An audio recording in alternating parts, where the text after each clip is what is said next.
Hello and welcome to the ERP Organizational Change Journal podcast, brought to you by Nestle & Associates. Nestle & Associates is an ERP organizational change management firm serving the private equity industry. Hello, my name is Jonathan Donald, the founder of Invert Ventures, a change strategy firm. I'm here with my co-host, friend, and colleague, Dr. Jack Nestle, the founder of Nestle & Associates. The ERP Organizational Change Journal podcast seeks to share expertise, insight, and create effective conversations to help guide ERP organizational change to real, measurable, and verified success, expanding what we can see so we can act in a more effective way. We seek to promote, connect, and foster relationships in the ERP organizational change community. The primary purpose of this podcast is to discuss, share, and reflect upon effective and efficient ways in which to realize ERP organizational change success. We will discuss the people, process, and technological components of ERP organizational change. Our podcast is intended as a forum to study, share, and discuss ERP organizational change, and it's our sincere hope that it is a collaboration tool and resource. We hope that you find this podcast useful as we share lessons learned, explore best practices, and discover the human element and components of ERP organizational change. Our podcast draws on knowledge from extensive research, collaborative learning, practitioner experience of both project successes and project failures. A general review and overall theme of ERP and organizational change practice, literature, and research suggests that understanding and critically having an awareness of tactics founded in principle is fundamental for ERP organizational change success. Our podcast will discuss these tactics, explore these approaches, and discover the principles that they're founded upon, so that they may prove useful in addressing ERP organizational change challenges and risks and increase our likelihood of ERP organizational change success. Jack? Thank you, Jonathan. And as usual, I'm so excited to co-host with you today and have our conversation with our guest. As we are a podcast that desires to engage in valuable insight into the world of ERP organizational change success, with interviews and roundtable talk, our guests include experts and pioneers in the field, organizational stakeholders, practitioners, and researchers. We are a discussion on any and all things ERP and organizational change, and our podcast is a platform for those seeking to share, learn, and reflect on ERP or organizational change success. In this episode, we will discuss ERP organizational change success factors with Dr. Justin Goldston. Dr. Goldston is an ERP organizational change expert. He's also a professor, author, and a TEDx speaker. Dr. Goldston is a certified professional who's developed and executed comprehensive supply chain strategic plans, resulting in optimal customer satisfaction and profitability for clients around the world. His background is in consulting, planning, and leadership roles, and being knowledgeable about all aspects of supply chain management, agile project management, ERP implementation. I'm really excited because Justin brings a unique combination of experience with emerging technologies, supply chain management, and increasingly a focus on organizational transformation and those success factors.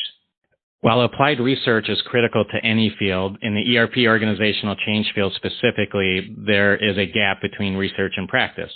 While Dr. Goldston is incredibly knowledgeable in the supply chain and emerging technologies as well, today we'd like to primarily discuss his research and his book, Critical Success Factors in Enterprise Resource Planning, Implementation, and U.S. Manufacturing.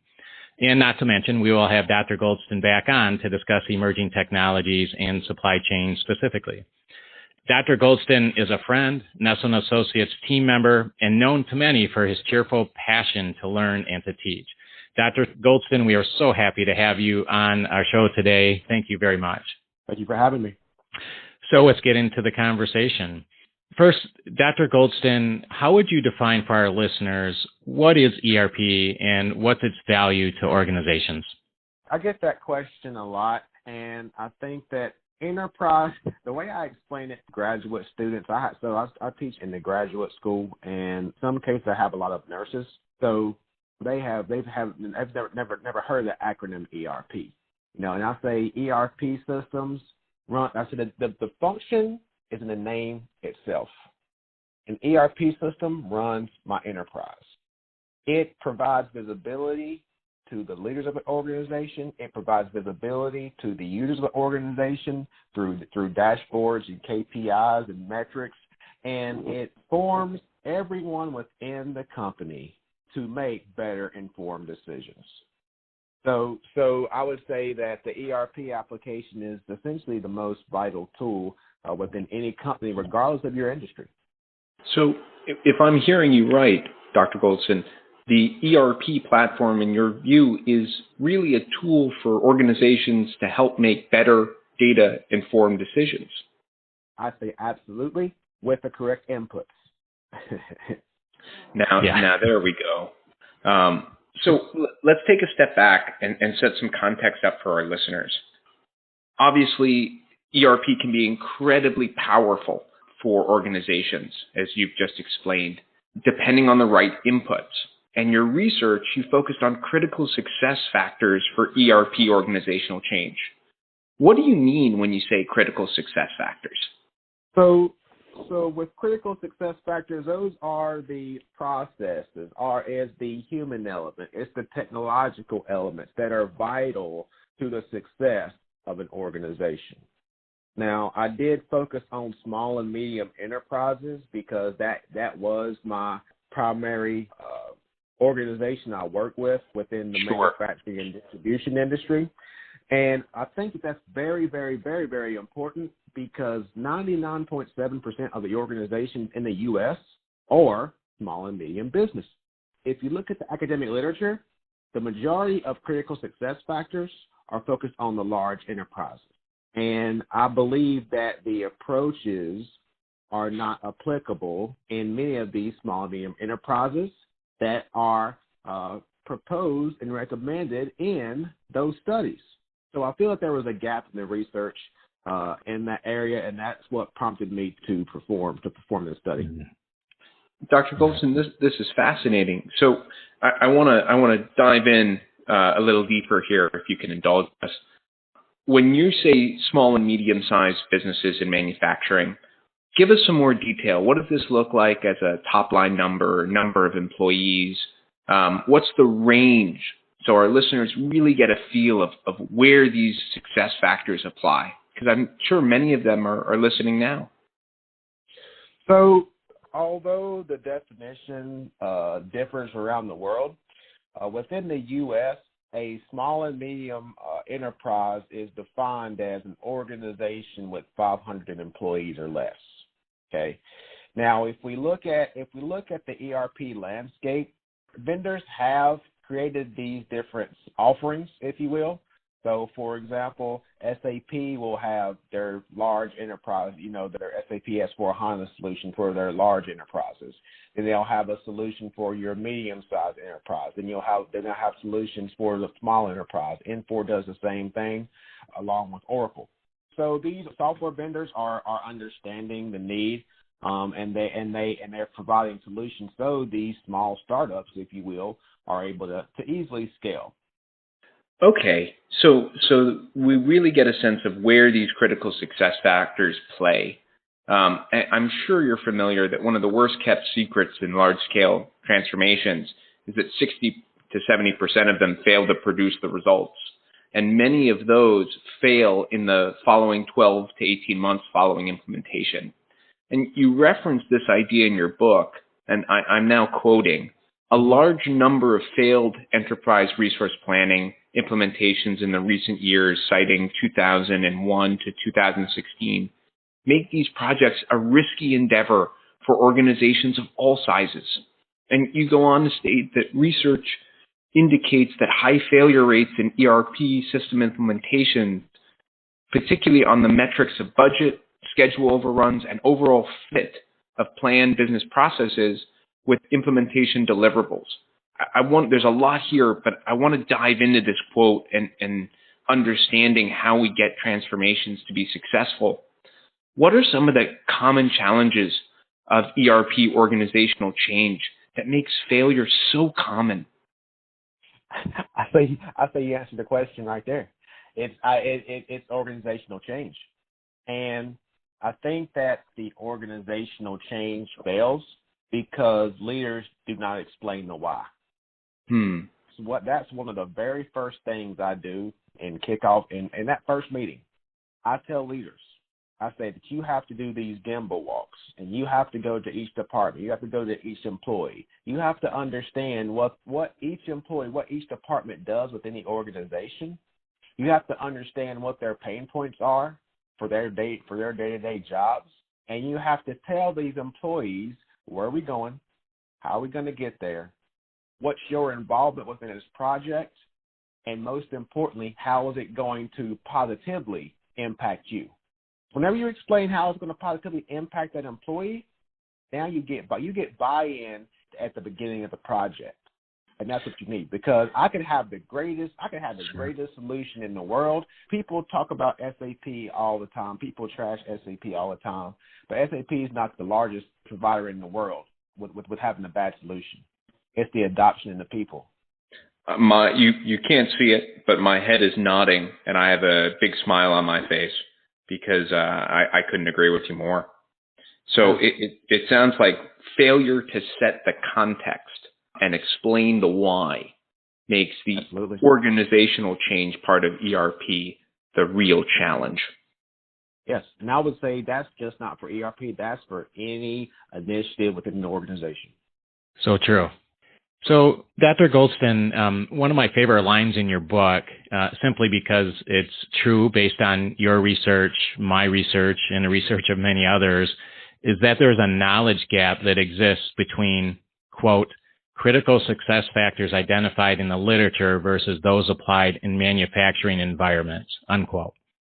So, unlike many other practices and fields, why do you think that the practice of ERP organizational change is not taking advantage of some of this great work and insight provided by research, by objective vendor-neutral research? I think that outlets such as LinkedIn are a contributing factor to that. We're influenced by social media, let's just face it. And also, we're influenced by these industry publications. Those industry publications exist because they're sponsored by these large companies, right? So they're influenced to publish certain results. And there are some individuals out there that are that call themselves unbiased, software selection consultants, but they're biases, right? They have their biases. They have their favorites, so I always say trust no one. I always say it all comes down to the academic research, because that's the peer-reviewed research, right? There's going to be bias in everything. There's less bias, I will say, in academic research, as opposed to depending upon the industry journals and the software selection and things like that. Now, again, people are going to argue. These are my thoughts. And, I was in the industry for a number of years. But I think that there's some misconceptions in understanding the critical success factors and understanding the best solutions for the organization. And I think that, there needs to be a place for academic research in this field. Yeah, good points.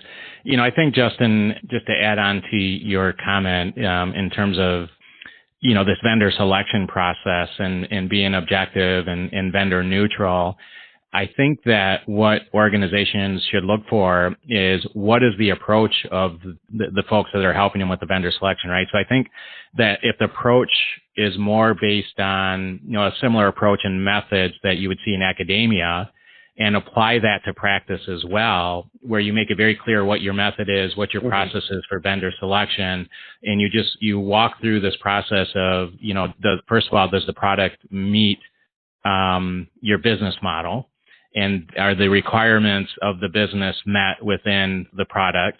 And then you keep drilling down and you let the process build a sound, objective business case as to the selection of your product, right? So I think that if we apply some of these ideas that are actually used in academia and research to practice, that will help assure that at the end of the day, the organization is choosing the best, solution for the organization. Because I've mentioned before, and Dr. Goldston, you and I have had these conversations, there's one best fit for every organization. So whether that's in terms of business modeling or requirements or cost or service and delivery or technology, there is one best fit for each business, and unanimous consensus that choosing the right solution is critical first step in an ERP organizational change effort. Absolutely. I couldn't agree with you more. And I think, and you make it an excellent point in that that research methodology, that's key, right? Showing the research methodology, showing you how you got those final three vendors, Dr. Goldston, I'm curious here because I'm interested to know what's driving your interest here, given that you've had a period in academia, you have a period in business. What really drove you to examine the factors for organizational change and ERP critical success? What's driving you here? So I would say that the small and medium organization was underserved when it comes to the research, right? Underserved. Yes, the academic research on ERP applications, we're talking about the Hershey's, we're talking about the Waste Management, and their implementations. We're talking about the Nikes. We're not talking about the small $10 million company where it's going to make or break that company. Yeah. Right? The Hershey, they can come out of a failed implementation. Nike can come out of a failed implementation, but a $10 million manufacturer can't. They're closing their doors. So that's the driving factor for me. That's the type of organization I worked with within my time within the industry. So I felt that they needed to be represented. It's viewed kind of a strange way, but this is how I view things. Whenever you look at the majority, it's organizational diversity. Small and medium companies, organizational diversity, right? So we always look at the large organizations. We look at the approaches of those organizations, but that's not a one-size-fits-all approach. Those aren't one-size-fits-all critical success factors. I'm only looking at large organizations. Small companies do not have the resources. They don't have the capital to implement some of these approaches. And that's why I was looking at small and medium enterprises. Dr. Goldston, I'm struck by the targetedness of your answer, really providing that intellectual diversity so that other companies, whether it's that $10 or $15 million manufacturer, also see themselves in the research, to link Jack's prior question. And I think this is super important that companies of all size can really relate to what are the critical factors for them. Just as you mentioned, the why applies in organizational change. It also applies when talking to companies about ERP organizational change. Right. We're going to switch gears here just a little bit and get into your actual critical success factors and the purpose of this study for our listeners. Jack?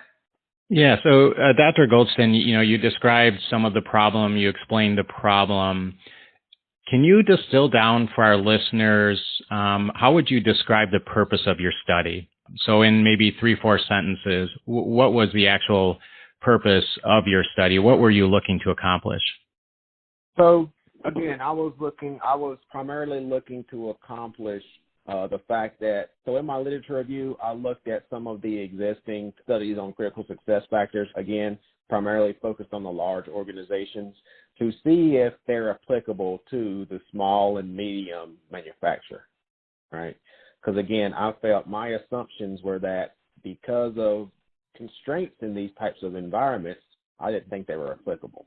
So that was the purpose of my study. And again, we see all these studies come out. We see critical success factors come out.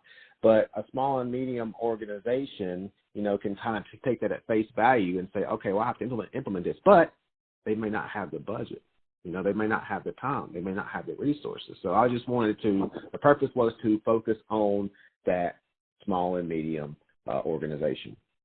Again, this focus on the small and medium is so important because if a company doesn't feel represented by the research, it's very hard to turn principles into best practice. And that's really the intention of this podcast. So thank you for really focusing on that work.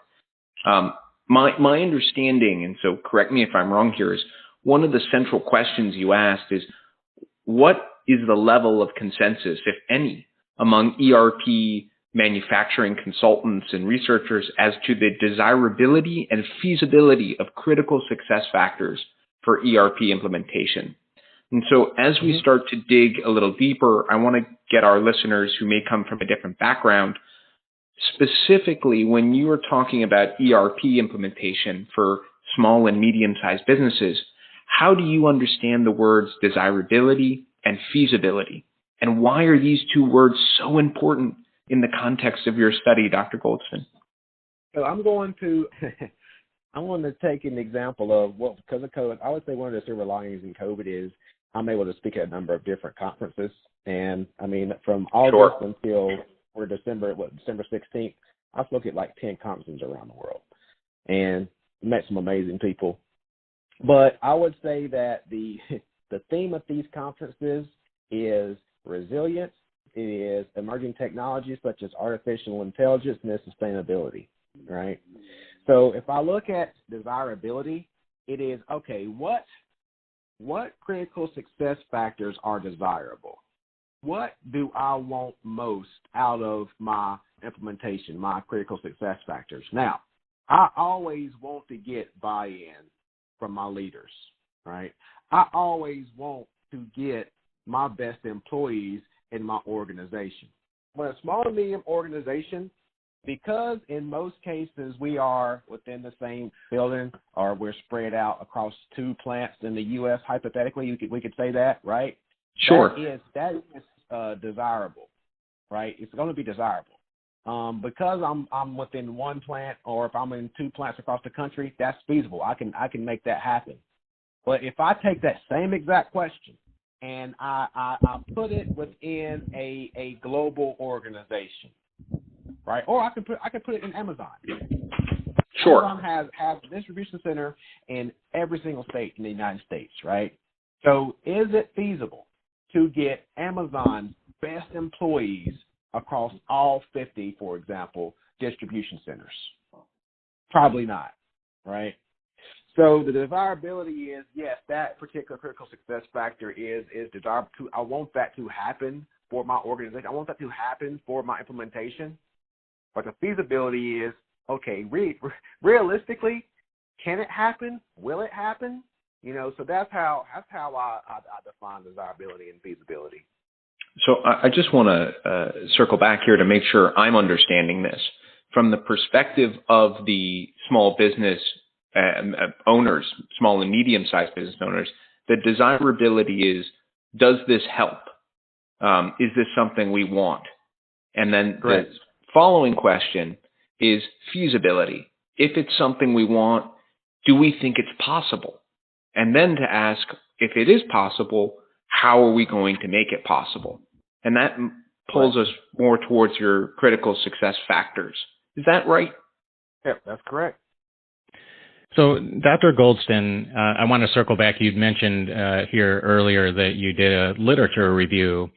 So, during your research and your extensive literature review on the topic of ERP success factors, what would you say were some of the general emerging themes from the current literature? That is, in what ways did your review of the literature guide and inform your research? I would say within the literature itself, first off, the theme was those studies were primarily focused on large enterprises.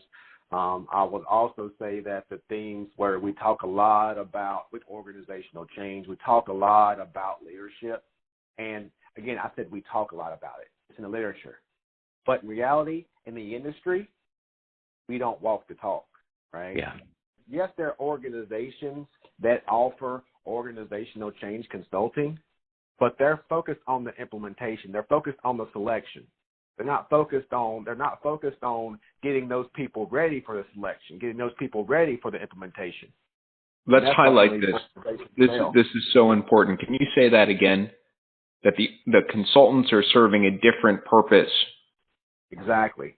They're serving a purpose that's going to put money in the bank, right? they're not serving the true purpose. They're not serving the true purpose that especially small and medium organizations.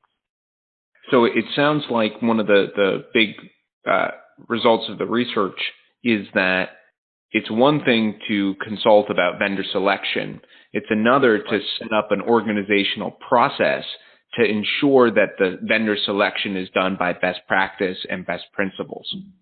Mm-hmm. Right. So, Dr. Goldston, I believe that from your literature review, it informed your decision to examine 22 specific critical success factors.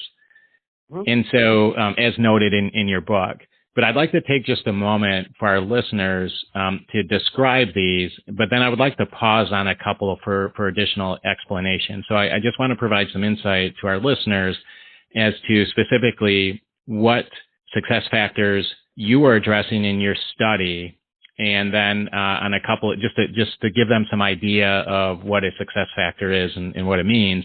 But then for about 3 or 4 of these, I'm going to pause and just ask you to elaborate just a little bit. So the first one was cultural change readiness. The next one was top management support and commitment. The next one is knowledge capacity production network. Can you explain what that is in terms of a critical success factor? So knowledge capacity production network is primarily what does my knowledge base look like, right? So we talk about knowledge sharing, we talk about knowledge bases, and that's essentially where, if my organization, for example, in a manufacturing facility, is my knowledge primarily on the shop floor with those frontline employees, or do we have a repository that holds all of these standard operating procedures for an organization, right? And how is that knowledge base distributed throughout our organization? Sure. Okay. Now, I would say that large enterprises, they do an amazing job of this. So they have no choice. They have people all around the world. They have tens of thousands of employees. They have to have a knowledge base. They have to have a knowledge network. But small and medium enterprises that I've worked with, some of them struggle to have a standard operating procedures, right? So that's where that one comes from. Could you call this knowledge management? Would that be a frame for some of our listeners to understand it? You could call it knowledge management, but I think that, you could call it knowledge management, but I think it takes it a step further where it kind of creates that knowledge management network, if you will, right? It's not, how do I put this? So it's the distribution and communication of that knowledge. Along with its production. So it's the production, Correct. Distribution, and storage of that knowledge. Okay. Right. Got it. So to continue here, the next critical success factor you list is minimum customization, and then legacy system support, and then ERP fit with the organization, and then local vendor partnership, and then detailed cost. Can you elaborate a little bit on detailed cost for our listeners? So I would say for implementation, we don't track the true cost of implementation. I know that whenever we're performing ERP selections, we go to the vendor and say, okay, what's the all-in cost? They'll give us a response. No. What's the all-in cost? So we have the all-in cost from the vendor perspective, but we do not look at the cost of the time for the project team. We don't look at the cost of the time for the training of our employees. We don't look at the cost of the time for any kind of administrative cost. So it's that full implementation cost of the organization. We don't evaluate the cost in terms of risk and things like that. So that's just that detailed cost of that full ERP implementation, because that is going to be fed into the business case for this ERP implementation at the front end. Sure. So. Yeah, great point. Exactly. So to continue with our list here, the next is business process reengineering, and then risk management, and then a detailed data migration plan, and then the next one is measurable goals. Can you elaborate on that one, and why is that so important? So in terms of measurable goals, especially in small and medium enterprises, those measurable goals, we ask the question of, okay, how do we know whether or not we're going to be successful in this project? Most of the time it's crickets, right? They don't understand. They don't understand, one, what the goals are, and two, how we're going to measure those goals. Okay, sure. So what doesn't get measured doesn't get done, right? If we don't monitor those goals, if we don't march toward those goals, we're just implementing a system, right? We're just simply implementing a system to operate out of, and in some cases, we're just paying for a $200,000 piece of software because we're putting garbage in it. We're taking garbage out of our legacy system and putting the same exact garbage into a new shiny piece of code. That's the way I refer to it. We're transferring our garbage into in a new shiny code, right? Got it. So right. We have to have those measurable goals to have something to march toward on this implementation. Got it. So, Dr. Goldston, allow me to, I want to finish off this list. So let me actually read through the rest of these, and then I'm going to kind of jump back and ask you about two more of these. So next on your list, in your study, you've identified and really took a look at 22 different critical success factors based on your literature review. And so to continue, after measurable goals, you had small internal team of best employees, you had open and transparent communication, and then base point analysis. The next one is moral maintenance. The next one is contingency plans. The next critical success factor is ERP success documentation. The next one is user feedback, usage, and then maximum potential usage. And lastly, results measurement. Can you tell us a little bit more about two of these in the interest of time? We could spend a lot of time talking about all these critical success factors. They're all very interesting and they're all very critical. But how would you describe base point analysis as a critical success factor for our listeners? So base point analysis is pretty much benchmarking, right? And if I want to benchmark a implementation, I want to take an organization that has implemented the same solution, right? And I want to benchmark against that organization. And whenever we're in the software selection process, yes, you're going to the sales personnel at these vendors are going to give you references, and when they give you references, they're going to give you the best companies. They're going to give you their happy customers, but that's a good thing. Because whenever you interview those positive references, ask them to get their measures, right? So you can benchmark against the good guys, right? And now you can go with social media. You can go on LinkedIn and you can find other users, and you can get feedback based on those organizations as well on projects that did not go so well with that solution. Right. So I highly recommend that you do that. Do your own research. Get the best from the sales cycle, but also do your own research and get some insights. Yeah. So isn't the idea there, Dr. Goldston, this idea that it's hard to improve that which you don't measure, and this provides that proof in the pudding for success? Yeah. Is that the idea? I mean, that's a big gap in the ERP implementation space. Is not many companies measure it. Yeah. Yeah, and I think that, as you know, that the idea of quote-unquote success can become quite subjective.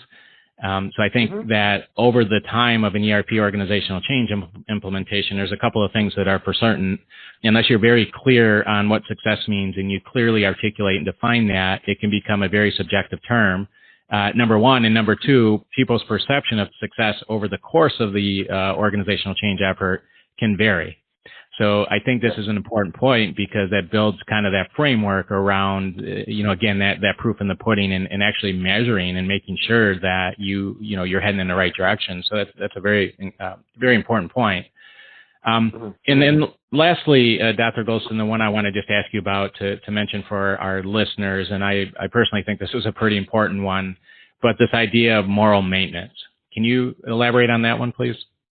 Yep. So that's just ensuring that we keep the morale throughout the organization. Now, again, with any project, everyone's excited at the beginning of the project. Everyone's gung-ho at the beginning of the project, but 8 months of growing work and 8 months of data scrubbing and data cleansing, we got to keep that morale up.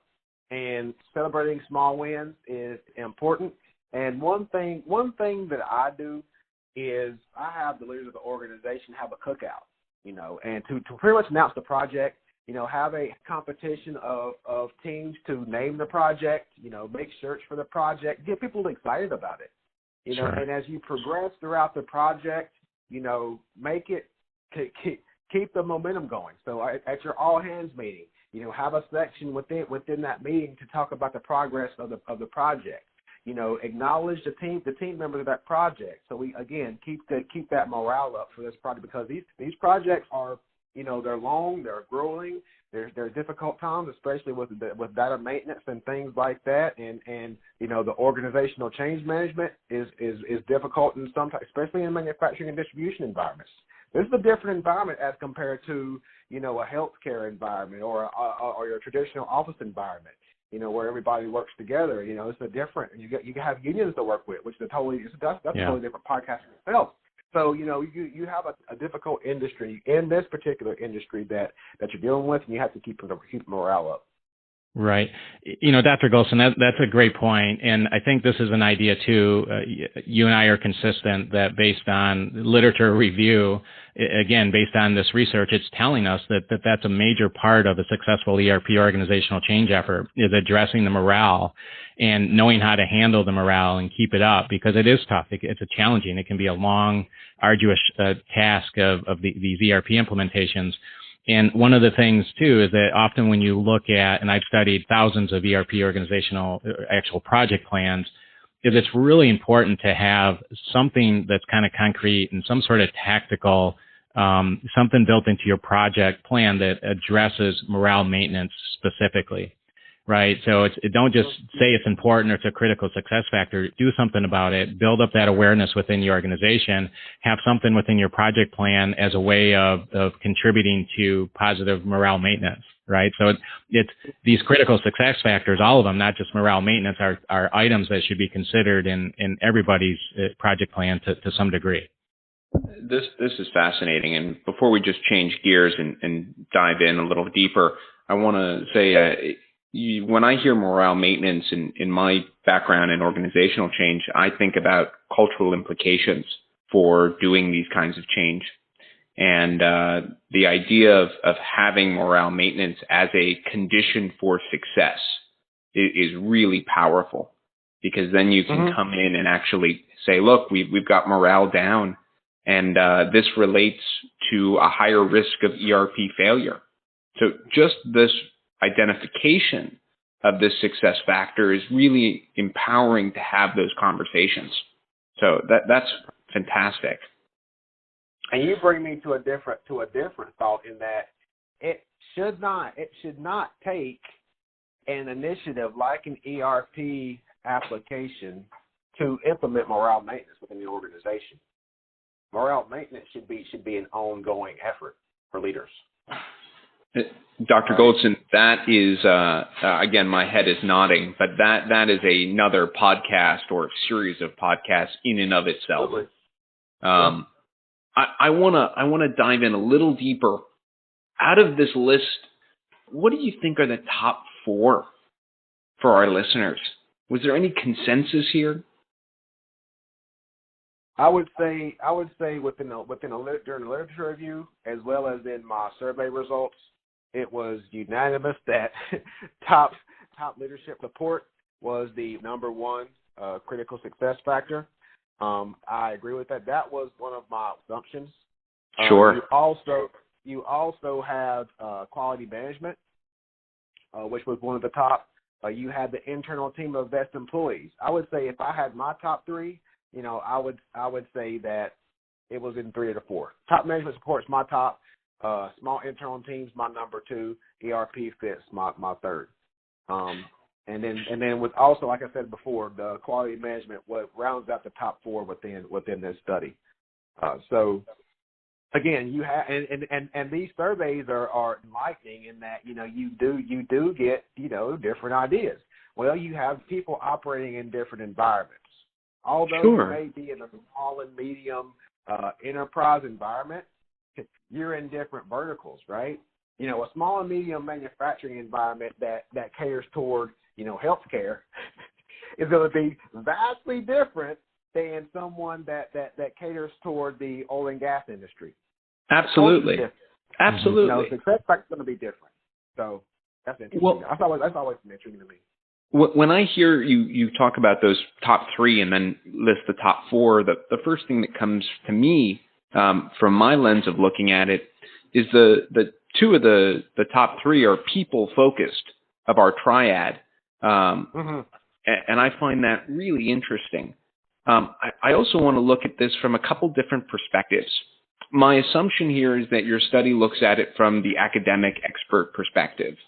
But if you could put on a management view of leading one of these small and medium-sized manufacturing entities, or the practitioner of people on the ground in the shop floor using this, what do you think their top three would be? I still think leadership. I still believe that.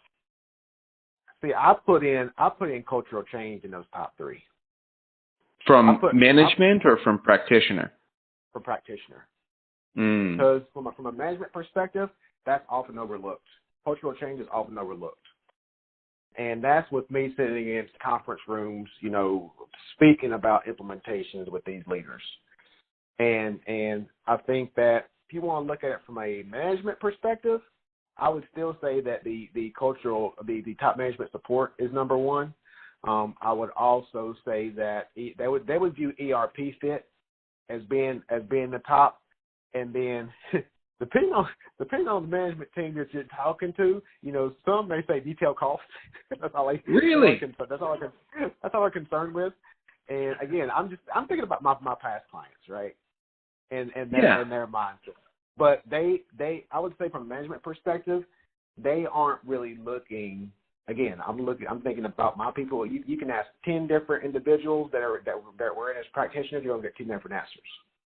They miss the people aspect and how important the people aspect is to these implementations or to any initiative. To me, that's the most important part. Without the people, this thing doesn't work. Dr. Goldston, I'm nodding my head again. My head's going to fall off. I'm agreeing with you too vigorously here. Without the people, the implementation and the process does not work. Fantastic. Right. So Dr. Goldston, you mentioned there in responding to Jonathan's question, leadership and culture. And I think that it's pretty common knowledge that ERP organizational change is likely to fail when organizational culture required for such a change is in contrast to the actual organizational culture. And in your book, you spend a fair amount of time writing or discussing anyways, transformational leadership. Why is that? And what is the relevance of your research and what have you learned in terms of transformational leadership? So can you maybe just quickly explain what that is to our listeners? And then how is that relevant to your study? So essentially, transformational leadership that's where that organizational change piece comes in, right? We have the transactional leadership that has its place in the industry. So for example, without transactional leadership, Amazon would not get my Amazon Prime packages here to my house, and I would be very upset. So there's a place and there's an industry for transactional leadership. Transformational leadership is that you are empowering your employees. You are providing opportunities for your employees. You are influencing change within an organization with transformational leadership. Whenever I started out in academia, I started teaching at the Jack Welch Management Institute. And if you look back on Jack Welch's evolution, I refer to his career as evolutionary leadership, right? Where he started out as a transactional leader. Then he moved to a transformational leader. But ultimately, he ended up as a servant leader, right? So I would say all that falls into this evolutionary leadership kind of umbrella, if you will. Now, whenever we talk about, ERP implementations, you have to have that transformational leadership. Now, I always say to be a true leader, to be viewed as a CEO of the century like Jack Welch, you have to blend. You have to blend these styles. They have to be blended. These are my thoughts. There is not a standalone leadership approach. There's not a standalone leadership theory to be a true leader within an organization. You gotta kind of dabble. You gotta kind of sprinkle in all of them, right, if you will. When we talk about a ERP implementation, that's when we talk about this transformational leadership. So we influence change. We are harnessing innovation with implementations. We are encouraging collaboration and communication among our team members, because we can build new cultures, through an initiative like an ERP implementation. Dr. Goldston, again, this is fantastic. And we get to a section where we're taking transformational leadership and looking at really an ERP and any organizational change, whether it's people, process, and technology, or mindset, behavior, culture, systems. I want to get your reflections. What do you see? And you've already alluded to some of this in your critical success factors, but right now, what do you see as the most pressing and greatest challenge for ERP and any organizational change? And what's the most unappreciated lever we have to resolve it? Yeah, people. End of story. People. End of story. Yeah. So I'm gonna follow up with you, because this is an area I spend a lot of time working on, and helping leaders become transformational leaders. So when we say people, end of story, the pushback I hear is yes, okay, check the box. So what do you see as the means by which to help leaders see, act, and become able to be those transformational leaders in ERP? I'm going to push you here. Yeah, I would say that, we talk about organizational change, but it needs to be added to leadership and organizational change. Because when we talk about organizational change, it's the leaders who need to train the most. That's a fantastic answer. Leadership modeling is such an underrated tool for organizational transformation. Yeah, and I think we've all seen it, where these leaders get sent to these training sessions and they're sitting on their phone answering emails the entire time. They need to be held at the same accountability than their employees that they send to these training sessions, right? And they need to get tested and analyzed, just like their employees get tested and analyzed and evaluated. Now, I bet you they listen, right? Check the egos at the door. And I think that if we take that approach, I think that you're going to have more successful ERP implementation. You're going to have greater work environments. You're going to have more innovative and collaborative work environments. I hear you. Egos out. There's a great conversation we had with Ron West on this topic. So for our listeners who are interested. Yeah. So Dr. Goldston, if you had to sum up your research and explain what you've learned, what would you say to our listeners? In 3 or 4 sentences, how would you sum up your research? I would say you all just briefly discussed this earlier, where when we talk about ERP implementations, when we talk about from a people, process, and technology perspective, technology is third. Where if leaders look at it, they'll say technology is first. You need to, from a process perspective, you need to get your house in order first. You need to get your processes in order. You need to get your data in order. And then you need to prepare your people for an initiative like this. Because for small and medium organizations, this is probably going to be the biggest project they've ever done in their existence, right? So your employees have the fear of the unknown. The leaders have no idea what they're doing in most cases. There's some people who have experience in implementing ERP systems and kind of rely on them to lead that charge in terms of organizational change. But again, the people and process perspective of these organizational change initiatives are very important. The technology comes third. The most important thing I can say in this whole entire discussion, technology is only a tool. All it is. It's not a silver bullet. It's not going to save your company. It's only a tool to help your people, to make your processes more streamlined, more efficient. It's only a tool.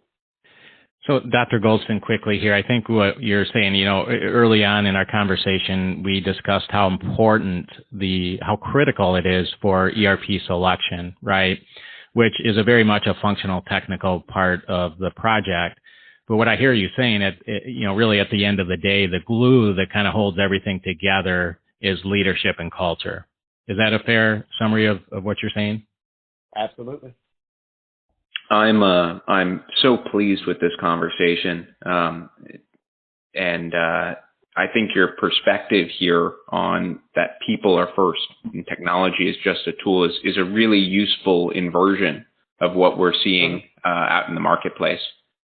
So I really want to thank you for sharing your perspective. I want to narrow us down, because one of the things we try and do on this podcast is give practitioners and leaders a real tangible tool or way of thinking or mindset or behavior that they can use in their day-to-day when they're in an ERP implementation or when they're thinking about it. And so based on this whole conversation, Dr. Goldston, and all of your research, if you could tell leaders one thing to focus on, one thing to do, and one way of being, one approach to how they show up, that would dramatically increase their success in organizational and ERP change, what would they be? I would say get back to basics with your data, get back to basics with your processes. That's the thing to focus on and the thing to do. And what about the how to be? How should leaders and practitioners show up? Be servant leaders. Be servant leaders to the people of your organization, and be there to provide guidance, because another thing I talk a lot about is shared leadership, where everyone is accountable within an organization. And that's one thing I'm beginning to speak a lot about in terms of shared leadership. That leads to empowerment. That leads to innovation within organizations. That's what shared leadership is what takes organizations to the next level. It's so important these days. Really underspoken about topic. Dr. Goldston, thank you so much. Such a pleasure to have you on. Dr. Goldston, thank you so much, my friend, for your time today. We truly appreciate your work and insight. I personally appreciate your passion, your desire to learn, and a genuine desire to teach. We wish you the best of luck and continued success. Thank you again, and be well. All right. Thank you. We are incredibly excited and grateful to have friends, colleagues, and mentors join us on our podcast. We have an incredible lineup of ERP and organizational change speakers, authors, professors, researchers, pioneers in the field, practitioners, private equity partners, business executives, ERP vendors, and organizational stakeholders. Please join us for our next episode as we have Gary Moskovic join us to discuss a business intelligence game changer, RFID, radio frequency identification. Gary is the SML Senior Group Vice President for the Americas. He's a senior executive with a proven track record of success with global business development and management. He's known in his organizations for emphasizing staff and resource accountability, leading change, team alignment, cost savings through consolidation and leveraging existing infrastructure, with experience in commercial strategy. Gary has worked both internally and externally in internal and client-facing roles. Please join us to hear what Gary has to say about the role and business implications of RF technologies. We look forward to exploring with you on our next episode. And before you go, please don't forget to subscribe and join our podcast so you can hear our latest episodes. Of course, we invite you to leave us feedback and reviews because we want to make sure this is the most useful and insightful podcast you listen to. And we need your help and feedback in order to do it. Thank you, Jonathan, and thank you, listeners, for being with us as we seek to, 1, promote, connect, and foster relationships in the ERP organizational change community, 2, contribute to the field of ERP organizational change, and 3, bring research and practice closer together. Please join us again next week as we discuss the latest ERP organizational change research, practice, and stories. Our podcast will draw on knowledge from extensive research, collaborative learning, and practitioner expertise and experience. With that, everyone here at Nestle & Associates and Invert Ventures wishes you a fantastic week, and we look forward to seeing you next time on the ERP Organizational Change Journal podcast. Bye for now.